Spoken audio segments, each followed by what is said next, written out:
So effectively, I think that the preferred source of recruitment, and if I may add, the only source is going to be social media and employer referral.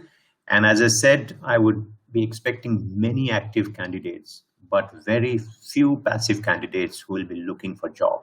Passive candidates are would be less likely open to newer jobs. And I also think that sourcing candidates will be a little tricky. If employed, and why I say this is because if people are employed, their willingness to change jobs will decline, because I just explained that. And I believe employers will also value security over uncertainty during this pandemic, because if my job is secured, I'm fine. As long as I have a job, it doesn't matter. The company provides me a job, even if I personally feel. And by the way, I should also take you back to 2008, 2009. I do not know how many of you were working back then. The recession hit hard in 2008-9 when the Satyam fiasco, when Ramalinga Raju in January 2009, if I remember correctly, 7 January 2009 is a big news that he broke. And then employees of Satyam, they didn't know where to go, and until Tech Mahindra bailed them out in April of 2009. So at that time, even I was without job for quite some time. So recession really hit. Until then, people in India didn't know what recession meant. And I very well remember when I joined a healthcare company back in 2009, when I was distributing letters of, after performance management meeting, the increment, the increase that we gave was in single digits, even for all our star performers, even for those employees who had a rating of 4 or 5. And some of the employees were extremely upset. I mean, they were so upset. The max we gave back then was 2%, 2, 3, and 4 for employees with a rating of 3, 4, and 5. There was no increment given for employees with a performance rating of 2. So it suddenly changed, and employees were so used to getting 10, 15, 20% that were visibly upset. And I had to actually tell them, you are at least lucky that you're getting some increment. Think of our counterparts in the United States. We had quite a few offices in the United States, and we also had an office in Vancouver. Employees in Vancouver, Canada, employees in the United States did not get a single penny as an increment. So again, for those of you who are not looking, my suggestion is just hang in there, just continue to do the best you can. Don't experiment. Security is extremely important. At the end of the day, we all need to pay our bills, right? So employees will value security over uncertainty during this crisis time.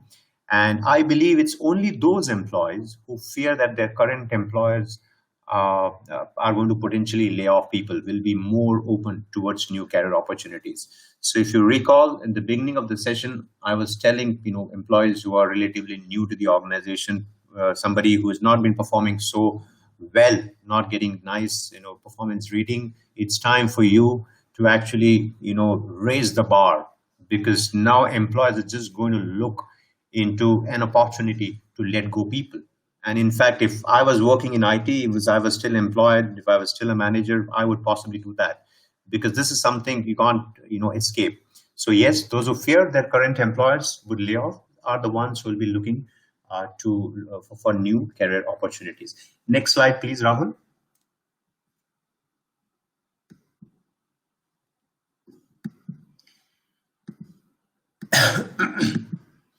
Okay, let me see if I had, just give me a minute here.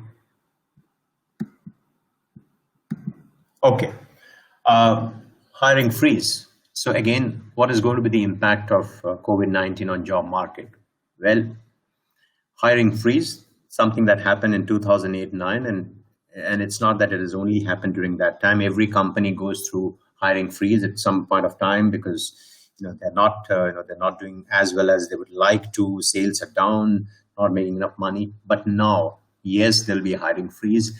I truly believe that there'll be selected hiring, and I wouldn't be surprised if there will be.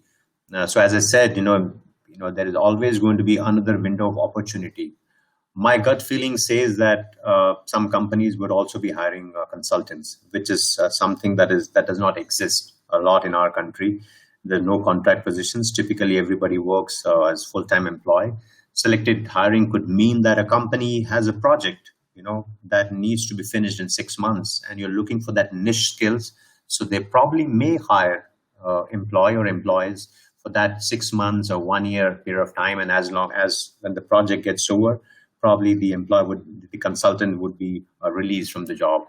So as I said, again, there are a lot of companies, and I repeat, I've read Amazon, Google, Capgemini, JP Morgan, Tech Mahindra, Byju's, are companies that are hiring. So yes, the selected hiring would continue.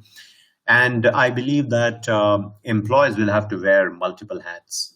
And for those of you, quite a few participants in this meeting, I'm sure you understand what I'm trying to tell. But for those of you who are relatively new, what it means is, again, I'll repeat, I said employees wearing multiple hats.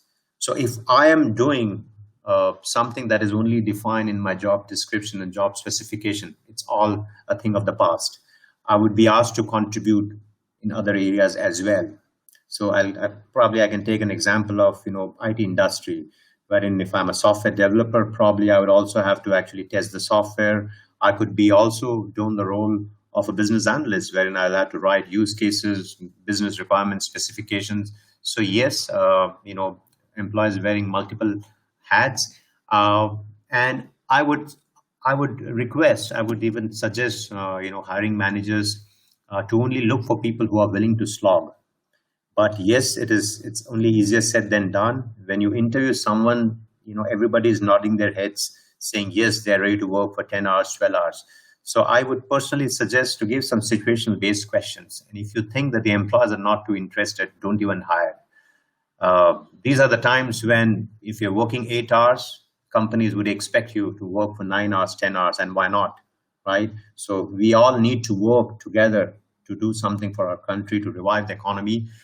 Employees need to also be flexible when it comes to various time zones. So again, I'll share some of my examples. I've always worked in multinational companies, and in India, especially so I worked in the United States for 12.5 long years. There, the culture was come to work as soon as you possibly can. Some people used to come in, start their day as early as 4:35 in the morning. Yes, 4 in the morning. I worked for a manager who used to be in the office at 3:30, and I'm talking about 3:30 a.m. And I used to take a bus from San Mateo in California, reach San Francisco office by 8:15. So by the time I would reach office, his half day was already gone.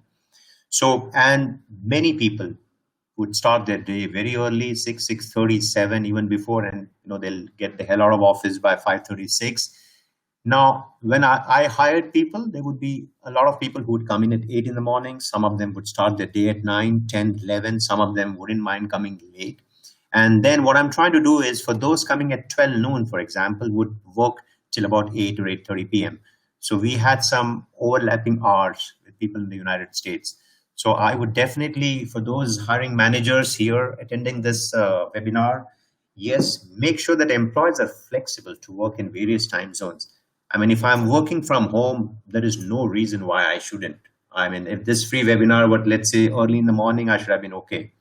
So yes, typically 8 to 5, 9 to 6, or whatever time it be, but then you need to work, in the various time zones. Australia is 4.5 to 5.5 hours ahead of India time. UK is behind. US is, 12.5 based on whether you're on the West Coast or East Coast.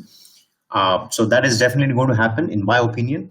And one thing, that I was, that struck my mind a few days back was it will be interesting now to see if outsourcing continues, right? Because every nation has been hit. There's already been talks of a lot of jobs moving away from China.